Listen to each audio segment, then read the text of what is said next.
provision. First thing I want to do is find the scripture, Malachi 34:10. It's the clicker.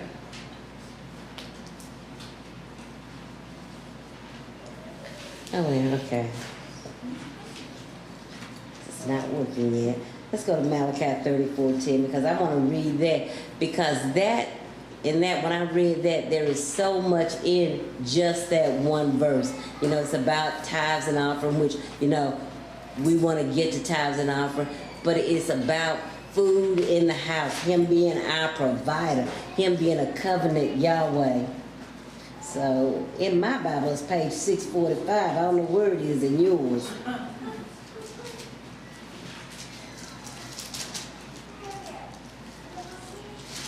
All right, Malachi 3, verse 10 says, bring all the tithes into the storehouse. Why? And let there be food in my house. And please, he says, please prove me in this, said Yahweh of hosts, whether I do not open for you the windows of the heavens and shall pour out for you boundless blessings, boundless, plenty of blessing.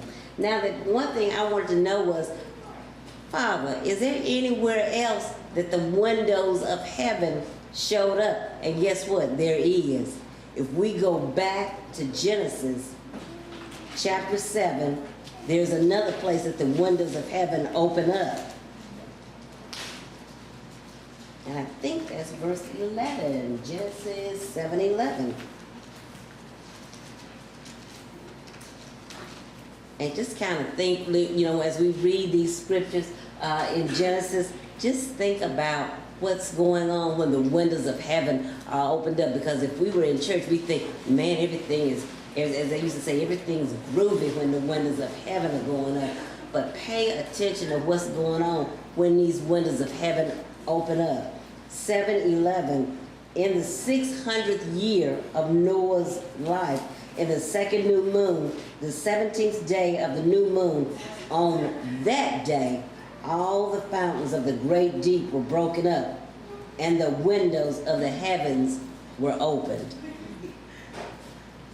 Genesis 8:2, and the fountains of the deep and the windows of the heavens were stopped, and the rain from the heavens were withheld. So we've got the windows of heaven again. We've got the windows of heaven this time being stopped. So they were opened in 7:11, which is the first time that we saw that.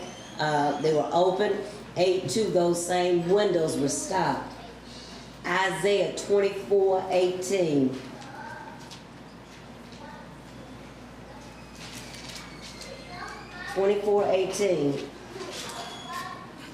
And this doesn't so much say the windows of heaven, but it does talk about the windows from on high. And it shall be that he who flees from the noise of the fear falls into the pit, and he who comes up from the midst of the pit is caught in a snare. For the windows from on high shall be opened, and the foundation of the earth be shaken. Pay attention to what's going on when these windows are opened up. My topic again was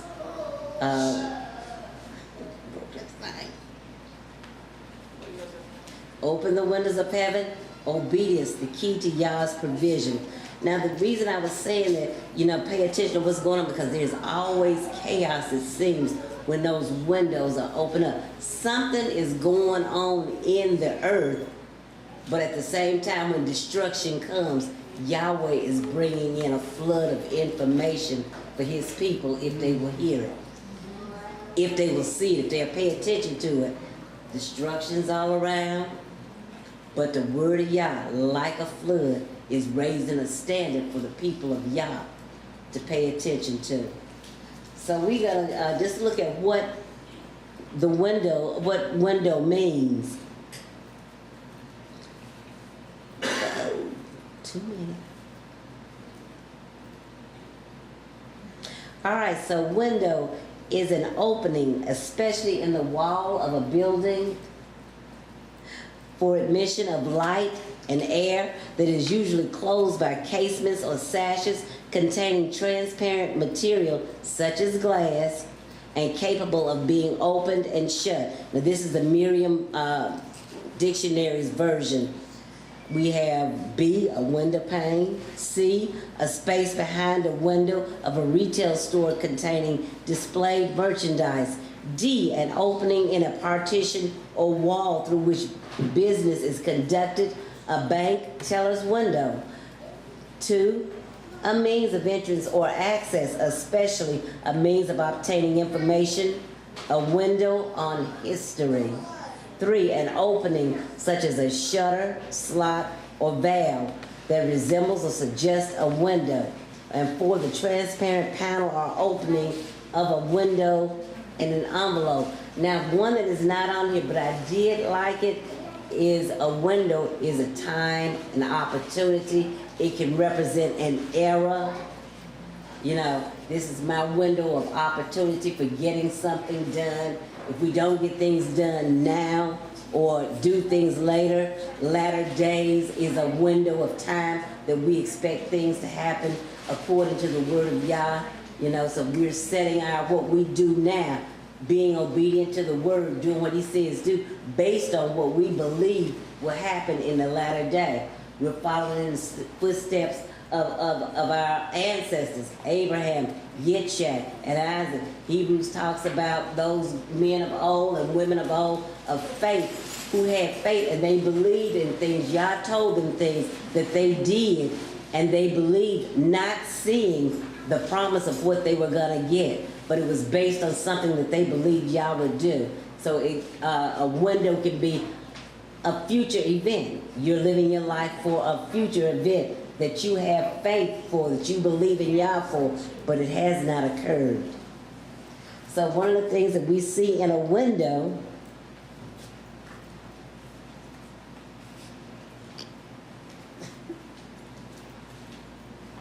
all right, we see a window has an opening for admission of light and air, and that it is usually closed.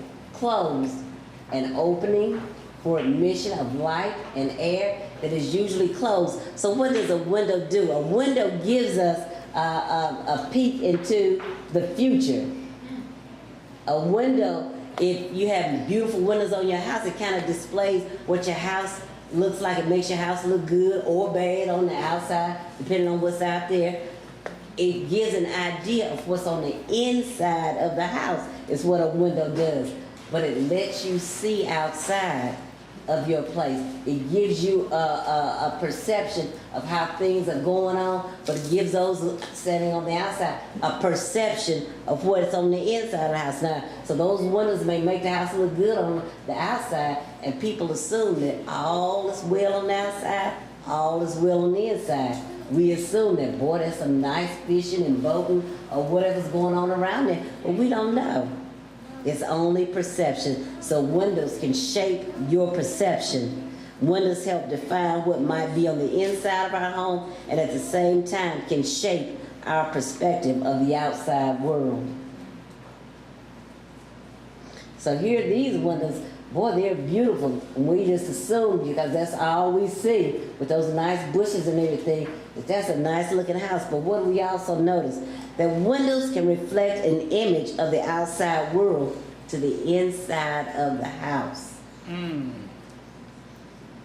So if I'm paying attention to everything that's going on outside and it looks good, can it change my image of me?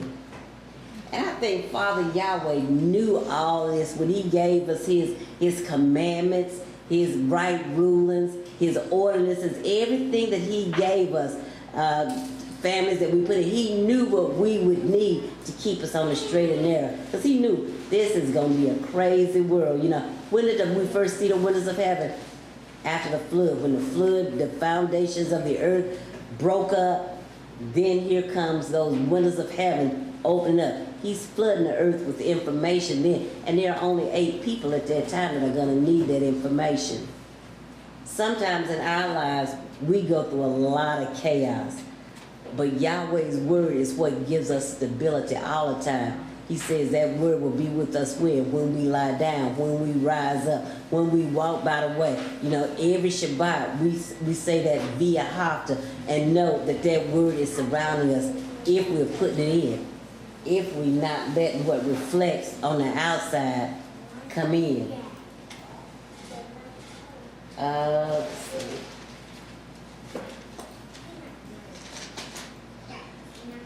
Another meaning for the Hebrew meaning for the word window is H699. I didn't put it in the slides, so I don't even have too many slides. It's a word called Aruba. Aruba. Not Aruba as in the country. It's Aruba. Arubbah. And that comes from a prime root word, which is H693. And they both mean to lurk, to be in wait. Something's lurking behind the window. The window, what we see is not everything that is there. You know, we look out on a bright sunshine, shiny day. Is that all that is there? When I read this, of course, my mind went back to Genesis, and I thought about Cain, angry with his brother. You know, upset because y'all picked Abel's sacrifice over his. You know, he was pleased with his. But what did he tell his brother? Be careful. There's something at the door waiting for you. It is at the door, and he is waiting for you. You must master it.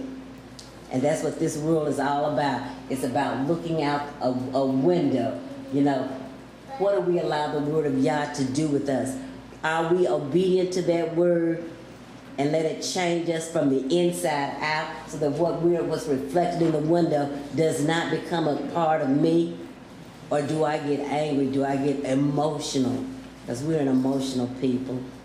We get so angry at stuff, you know, they shooting us down in the street, didn't get the job I wanted, you know, this one's prettier than me. It starts from a child. But we must control it, whatever is reflecting at us, and we can only reflect with the word of Yah. The things that I want to look at with Malachi 10 is some principles that he built into Malachi 10. You know, when we go back and read this, and we will go back and read that from the beginning of that chapter 3, but when we look at it, we look at bring all the tithes in the storehouse and let there be food in my house. And please, a Yah that is pleading with his creation, please prove me. Please listen to my words. Please take my word in. You know, do this and live. Bring all the tithes into the storehouse and let there be food in my house. And please prove me in this, said Yahweh of hosts. Whether I do not open for you the windows of the heavens and shall pour out for you boundless blessing. One of the things that Yeshua says to us in the Brit is what? I am life. I came that you might have life. And how did he want you to have that life? More abundantly. Yah has not changed from the beginning to the end. He's all about boundlessness. When he created Adam and Eve and gave them their commands, be fruitful, multiply, take dominion. He's all about you being everything that you can be, but he asks you to prove him in this. And how? Being obedient to his word, to find out whether he will or he won't. Now we can try any other L that we want to try, and they can't provide that. For one thing, they never died and came back to life. He said he'd do it, and he did it. Whether I open for you the windows of the heavens. So my thing is, what are the windows of the heaven? And shall pour out for you boundless blessings. So some things in the window of heaven, there it went. Some things in the window of heaven are food. He promised us food. He said, one thing, let there be food in my house. And if we think about, how you turn it off because I don't know how to work it now. If we think about food, we think about what the priests were supposed to do. Priesthood was set up, and Israel was set up to always be successful. The priests were there to receive the offerings, to make sure that that offering was slaughtered properly, to make sure that that offering was taken before Yahweh and slaughtered properly and offered to him the way it was supposed to be. They were to take a certain amount of food for themselves. They were to have a barbecue and feed the people. They were supposed to, with the tithes and offering, take care of the widows, take care of the orphans, take care of the temple needs. Everything that was needed, the people gave. But when the priest went corrupt, everything went corrupt. We see this in Samuel with Eli and his sons. Eli was the king that Samuel grew up under. What did he have? He had corrupt sons, some no good sons. They said they were stealing, taking the people's offering. They were taking the best of the food. They were sleeping with the women in the temple. They were gone corrupt. And so Yahweh is telling them now, get yourself together. Get yourself together. Prove me in this.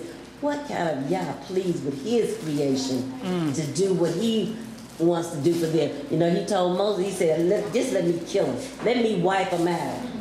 Moshe said, oh no, don't do that. And I can imagine, we not starting with me, y'all. Let's finish this thing out. But that was Moshe. That was the kind of leader he was. So, where was I?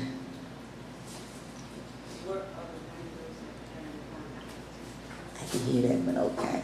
But anyway, this is what was going on in the priesthood. The priesthood had just about lost their mind in what they were supposed to do. So Father Yah is trying to get these people back on track to where they're supposed to be, where they are worshiping him, where the nation is now, where the nation will become livable again. Let's go back to to chapter 3, and just take a look at their decline. Now, this is a nation's decline. This is a nation that Yahweh birthed out of slavery. He brought them out into the wilderness, brought them to Mount Sinai, and went into covenant with them.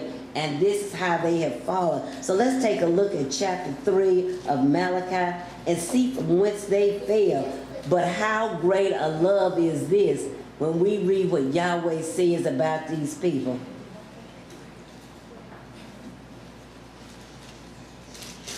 All right, chapter 3, Malachi. He says, see, I am sending my messenger, and he shall prepare the way before me. Then suddenly the master you are seeking comes to his hekal, even the messenger of the covenant, in whom you delight. See, he is coming, said Yahweh of hosts. And who is able to bear the day of his coming? And who is able to stand when he appears? For he is like the fire of a refiner, and like the soap of a launderer. Remember, we've got to be without spot and blemish. So he's sending his messenger, someone that has his voice, that is saying what he wants to say, coming in to clean up a people who have really messed themselves up.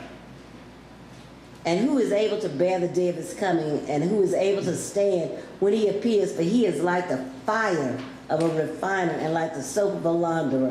And he shall sit as a refiner and as a cleanser of silver, and he shall cleanse the sons of Levi, and refine them as gold and silver. And they shall all belong to Yahweh, bringing near an offering in righteousness. That's how he wants. He wants us to walk out his right rulings, to be righteous. It's like what we read today in our reading in Deuteronomy. He's a righteous Yah and has brought forth righteous children. But he says, you don't act like my children. You act like you don't know me no more. Then shall the offering of Yehudah and Jerusalem be pleasant to Yahweh, as in the days of old, as in former years. And I shall draw near to you for right ruling, and I shall be a swift witness against the practices of witchcraft, and against adulterers, and against them that swear to falsehood, and against those who oppress the wage earner, in his wages, and widows and the fatherless, and those who turn away a sojourner and do not fear me, said Yahweh of hosts. What was Israel supposed to do with the sojourner? If they came in and wanted to worship Israel's Yahweh, then guess what? If they want to conform to all the right rulings, the righteousness, the ways of doing things, then they were to invite him in as a brother. What's good for the native born is good for the sojourner. They become Israel. But Israel had gotten so far away from this because her priest had gotten off track. Her leaders had gotten off track. So is he talking about Israel in this, or is he talking about somebody else? This is a people that has gotten off track. For I am Yahweh, I shall not change, and you, O sons of Yaakov, shall not come to an end. Hallelujah. For after all we have done to him and to each other, you say in Yaakov, you will not come to an end. This is about the windows of heaven. The windows of heaven are his word, the truth of his word, and how we abide in them. From the days of your fathers you have turned aside from my laws and did not guard them. Turn back to me, and I shall turn back to you, said Yahweh of hosts. But you said, in what way shall we turn back? You know, because we got stubborn. What you talking about, y'all? What did we do? We didn't do nothing. How do I turn back? And then he comes down with the church. This is where the preacher get rough on you right here. Would a man rob Elohim? Yet you are robbing me. But you said, in what have we robbed you? In the tithe and the offering. You have cursed me with a curse, for you are robbing me, this nation, of all of it. You know, what we did not understand at the time is that by doing things the way Yahweh wanted us to do them, was supplying the whole nation. It was not about me individually, but it was about an entire nation. It was about a way of worshiping Yah, because this was worshiping him. He chose this, you know, the slaying of the animal, the way to bleed that animal out, the giving to the widow and the fatherless, the taking care of Israel. This was how he wanted to be done. And then we decided that wasn't good enough. And that's when he goes in to bring all the tithes into the storehouse and let there be food in my house. Food in my house. Food. You supplied the needs of an entire nation. But more importantly, that need was supplied because we gave the word of Yahweh. We stood before Yahweh and went before his face every day. We consulted him, understood how he wanted things done, and were obedient to that word. And he says, and please prove me in this, said Yahweh of hosts, whether I do not open for you the windows of the heavens and shall pour out for you boundless blessings. If I don't give you information, you know, they talk about this being the information age, but when we study Yahweh's word, we get information that we know not from where. You know, he is a provider of everything we need. I don't know if I ever tell y'all when I got my job that the woman that called me for my job, she called me and the first thing she said, I want to speak to Cecilia Carter. And I said, this is she. She said, Miss Carter, God is good. And I'm looking at the phone like, who is this? Yes, ma'am, he is good. She said, I'm going to say it again. Miss Carter, God is good. And today I have a job for you if you want it. Did not know me. We found out later she knew my son and his wife was, because that's the generation she came out of. But that was the first thing that she said to me. Yah knows when we need stuff, and if we are faithful, he does stuff for us. He will fight our battles for us. He will provide for us. You know, he will speak up for us. He will heal us. He will do whatever we need done because he becomes our strength. And that's what the 34:10 is about, him becoming your strength, him being your provision. You know, this is why that nation was cursed. He said, you cursed, you didn't allow me to do what I was supposed to do. Other nations are talking junk about your Yah because you didn't do what you were supposed to do. Boundless blessings. And I shall rebuke the devourer for you, so that it does not destroy the fruit of your ground, nor does the vine fail to bear fruit for you in the field, said Yahweh of hosts. And all nations shall call you blessed, for you shall be a land of delight, said Yahweh of hosts. Your words have been strong against me, said Yahweh. But you have said, what have we spoken against you? You have said it is worthless to serve Elohim. And what did we gain when we guarded his charge and when we walked as mourners before Yahweh of hosts? If we turn our backs on the Most High Yah, this is exactly what we're saying. We may not say it with our lips. You know, I may not say nothing. But if my action says, I cannot worship on Sabbath, I cannot honor his holy days, I cannot honor his people, this is what it's saying. Yahweh, I ain't got time for what you want to do. I want to do what I want to do. But what he is telling us in this chapter 3 is, you going down if you do it. He's going to give you an opportunity to come back, but you're going to make your way rough. And the problem is, what if you get caught up out there in the mess? Verse 15, and now we are calling the proud blessed. Not only are the doers of wrongness built up, but they also try Elohim and escape. This is what we came out of, y'all. You know, if you had a nice car, you had favor. You were blessed. You were highly exalted. But the Bible does not teach that. It says that you were more than conquerors, but more than conquerors is more than about getting a new car. It's more than about having a house. It's more than about having this, that, and the other. What is your relationship with the Most High? Are you serving him? Are you honoring him with your lifestyle, with your substance, with your total being? Then shall those who fear Yahweh speak to one another, and Yahweh listens and hears, and a book of remembrance be written before him of those who fear Yahweh and those who think upon his name. Yah knows your thoughts. That's why we have to clean it up. He knows our thoughts.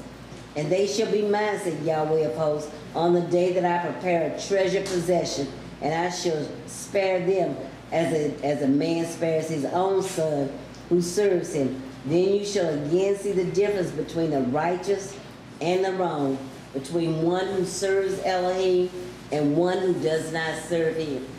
Rabbis has this statement that she used to say all the time. There are two sets of people in the world, his and not his.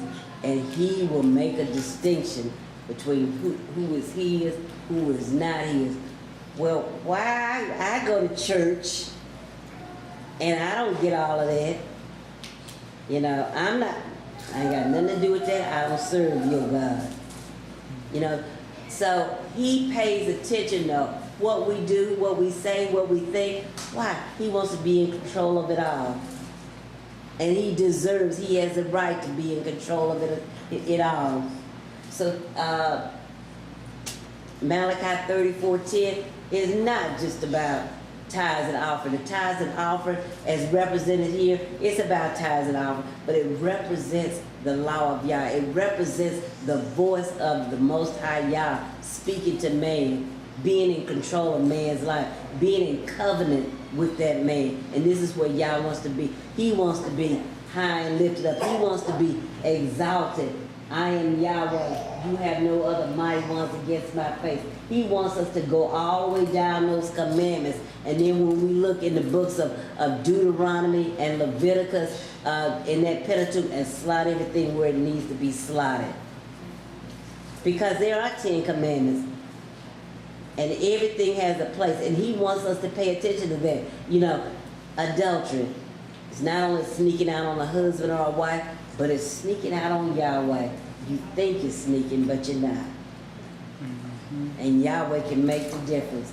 So it's by obedience to all the word. I just picked this one out mainly because it just shows to me the effect of so much of what Yahweh is willing to do for us, the lengths that he is willing to go for us when we are obedient. He truly will fight our battles for us. And that's my word for today. Feels like I'm down to the river. You washed away all my shame. No longer bound because I'm forgiven.